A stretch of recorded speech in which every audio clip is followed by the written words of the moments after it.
Hey there, Sunbelt fans, and welcome to Sunbelt Conference Weekly. I'm your host, Kati Morse. I hope you're having a great Wednesday out there in Sunbelt land.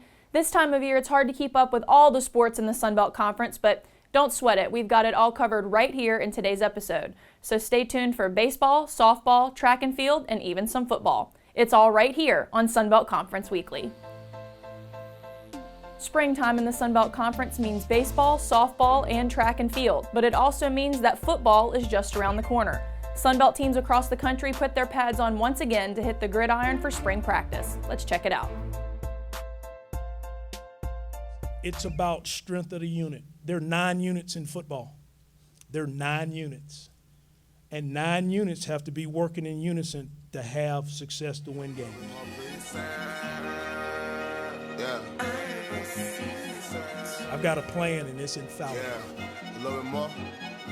When we walk through the smoke and we look across the field, the expectation is we're going to win the game. I'm on a new level. I'm on a new level. I'm on a new level. I'm on a new level. Brought me a new shovel.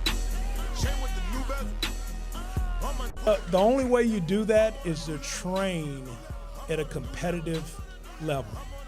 And that's every day, and competing every day as a football program. What I told them to start with is just go as hard and fast as you can, you'll be all right. There'll be mistakes, those coach you up, believe in the process, and we'll wind up getting to where we need to be. You know, we're trying to go at a high pace. Our practices are going to be tough. We're going to try to make them demanding as we can. And we're going to try to push our players to have tough practice and be tough-minded. The thing that we keep trying to reinforce is them caring about each other. It's about having leadership.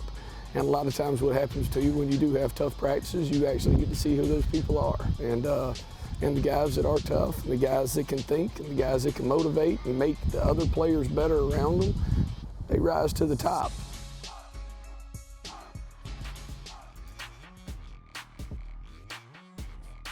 I was really excited when I took this job. After I see the players that we have here, the effort that they're given, the energy that Coach Jones and the rest of the guys are creating, I'm really excited. When players see that our coaches are passionate about what they do, I think that's infectious. Yeah, we got a good scheme. Yeah, we do execute all that kind of stuff, but create an atmosphere and an energy within our players, get them to buy into each other, get them to buy into coaches, and that's what I feel like we're starting to see right now from our guys. Well, I think, the main thing for us was attitude and effort. That's what we wanted to come out here the first 3 days. And those guys have had great attitudes. They played hard out here. We had basically a snow day number 2. For some of these guys, it's the first time they've been in the snow, but we also wanted to get a team photo. I thought that was pretty cool, because these memories these guys are creating, they remember it forever. They did a great job of transitioning from outside to inside. These guys, they do a great job of just going with the flow. Whatever we throw at them, they don't complain about it or fuss. They just start working. In the infancy of our program, I think it's important that we get a lot of time in our off season. So we had a full 9-week session. In the first 4 weeks of that, really, we're not here as coaches because we're out on the road recruiting. So then we had 5 weeks where our coaches could really delve into our players. And we spent a lot of time with our coaches in the weight room, handling the agility drills with them. We focused on pad level, being a better athlete, playing with bend, just some things that I thought really held us back last year. We're better. We're better. How much better, I don't know. I think it's to be determined, but we're better. The App State football team added one more element to their spring football wardrobe as they received their Raycom Camellia Bowl championship rings last week. Let's take a look at the Mountaineers' new bling.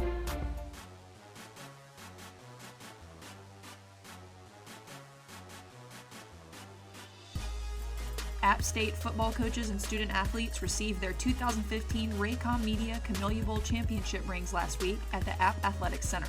They've earned it, and we've already had our banquet there in December, so not any kind of thing that was formal event or anything, and they really don't care, quite honestly. They just want to get their rings. Oh man, the feeling's unreal. Just being able to come here to school with a lot of tradition, knowing all the rings that they won in the past, just to be a part of a team and to get the first bowl, the bowl win, have the ring for that reason is an amazing feeling. The Mountaineers recorded their first bowl win in thrilling fashion, defeating Ohio 31-29. Anytime you can win 11, I don't care what level, that's pretty good. And for us to be able to do that at FBS is tremendous. What our guys, and particularly our seniors, were able to accomplish last year, we obviously love them for it. And I'm so happy for them because they get to remember that for the rest of their lives. Something that you can look back on 5, 10, 15 years down the road. But Coach Satterfield also believes that the rings are a small indication of what's to come. We got our rings now. That pretty much puts that season to bed. And our guys have put it to bed really, quite honestly, since January when they got back, because they've been working extremely hard. We've had our spring practice. They're in the workouts now, the spring workouts, and really working hard. But we're excited about it. I think now we have something tangible, ready to put on our hand and look at to know this is what I'm getting up every day to work hard for in the weight room, on the field, in order to accomplish what we want to accomplish for next year. The 2016 season begins September 3rd against Tennessee. UL Lafayette and South Alabama are at the top of the Sun Belt softball standings as Sun Belt teams are getting to the halfway point of conference play. Let's see who stood out this week as the Community Coffee Student Athletes of the Week. UL Lafayette's Shelley Landry and South Alabama's Devin Brown have been named as the Community Coffee Sun Belt Softball Student Athlete and Pitcher of the Week. The Cajuns sit in the #1 spot in league standings after a series sweep of Troy over the weekend. UL Lafayette recorded a total of 27 runs in 3 games, led by senior Shelley Landry, who tallied a series-high 8 RBIs. The outfielder hit .600 and homered in both games of the series opening doubleheader, posting multiple RBIs in all 3 games of the series. South Alabama sits in second place with a record of 6-2 in Sun Belt play. The Jags extended their current win streak to 8 games after defeating UAB in Birmingham last Tuesday and sweeping its 3-game Sun Belt Conference series at App State. Right-hander Devin Brown was key for the Jags yet again, going 2-0 with a save and 30 strikeouts in 16 shutout innings. She is the Community Coffee Pitcher of the Week for the 2nd week in a row and for the 3rd time this season. She's now ranked 3rd in the NCAA with 11.7 strikeouts per 7 innings. On the men's side of the diamond, Little Rock senior Ryan Scott is the Baseball Student Athlete of the Week. He went 7 for 15 with 7 RBIs, 5 runs, a double, and a .533 slugging percentage. UL Monroe's Braden Boucher is the Community Coffee Pitcher of the Week after striking out a career-best 12 batters during a career-high 7 innings of work. Boucher retired the first 7 batters he faced and then retired the final 9.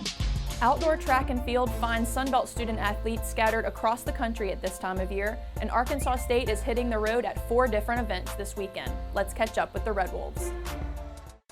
We're going out to the Florida Relays, which is a big event on the East Coast, down hosted by the University of Florida in Gainesville. It'll be a great opportunity for our guys and girls to get some really good competition, especially the East Coast competition. We're in the West region for outdoor. This weekend we'll be going to Southeast Missouri, the Joey Haynes Invitational, and I will be racing the 5K. It'll be my first one of the season.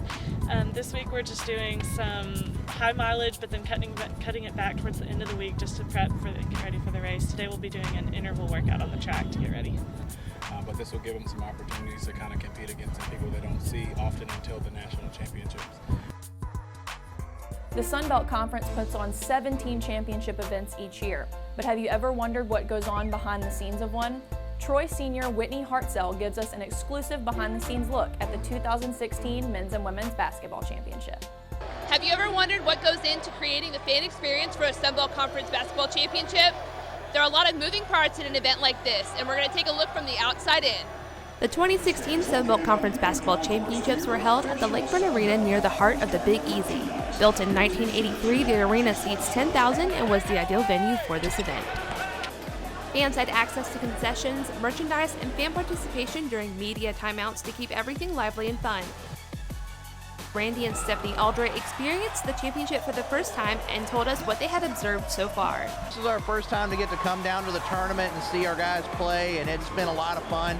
Arena's very nice. Of course, New Orleans is always fun this time of year, and you know, it's been neat to see fans from other schools, and that's kind of one of the nice things about the conference.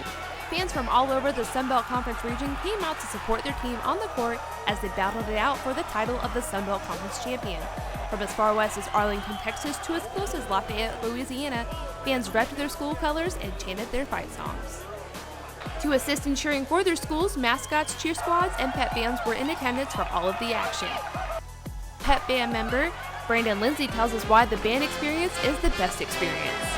I think this is the best experience when you come with the band. Like you're actually like just an extension of the team. Like we are all one, UL as a whole, and it feels good to cheer your team on. Nearby the arena on Saturday, the Sunbelt Conference held their annual dribble drive as a way for the community to get in on the championship fun. Sunbelt Deputy Commissioner Kathy Keene tells us more about the dribble drive and why it has become a staple event at the championship. One of the most fun things that we do, I think, is on Saturday is our dribble drive.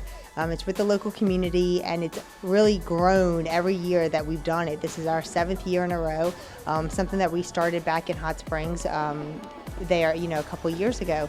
And the dribble drive is just a great opportunity for us to interact with the community here in New Orleans. The kids come out. It's just a lot of fun to see them participate in the in-game that we had earlier here today, and so that really is one of the favorite events for me for the tournament.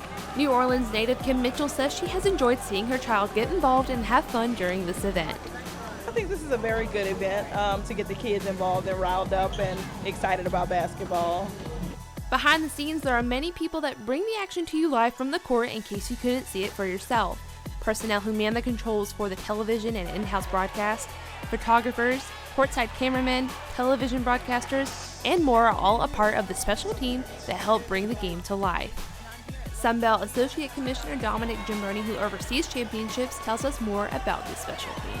Couldn't do it without my staff, the volunteers that we get for this tournament, and all their hours of hard work and what they put in, before the tournament starts with getting these acts lined up and then, coordinating that during the game for all of our half times, all of our timeouts and media breaks. Now that you know how the Sunbelt puts on a conference championship, we hope to see you there next year to enjoy it for yourself.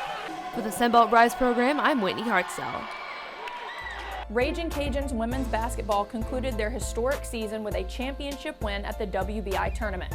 Let's take a look at the thrilling end to their historic year.